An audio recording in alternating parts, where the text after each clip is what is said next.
جناب سیدنا صدیق اکبر رضی اللہ تعالیٰ عنہ نے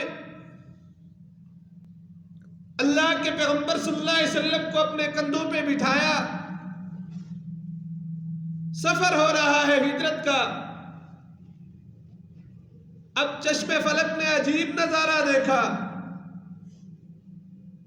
کہ یہ ہجرت کی رات ہے.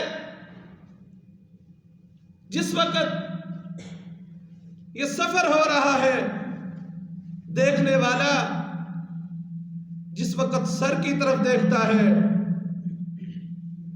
تو اس کو سیدنا صدیق اکبر رضی اللہ تعالی عنہ کے کندھوں پہ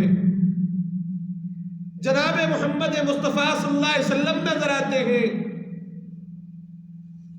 سر کی طرف دیکھتا ہے،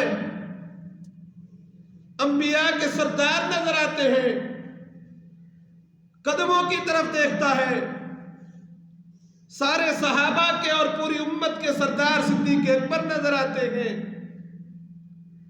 سر کی طرف دیکھتا ہے، عبداللہ کا چاند نظر آتا ہے. قدموں کی طرف دیکھتے ہیں، ابو قحافہ کا بیٹا ابو بکر نظر آتا ہے. سر کی طرف دیکھتے ہیں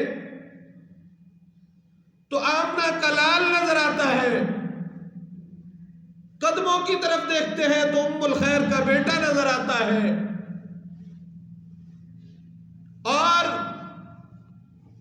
جب کسی کو کوئی کندھوں پہ اٹھاتا ہے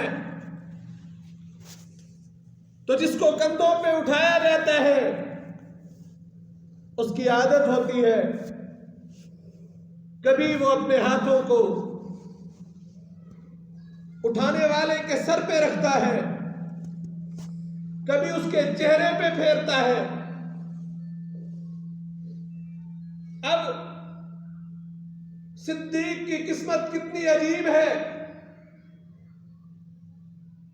کہ امام الانبیاء کے قدم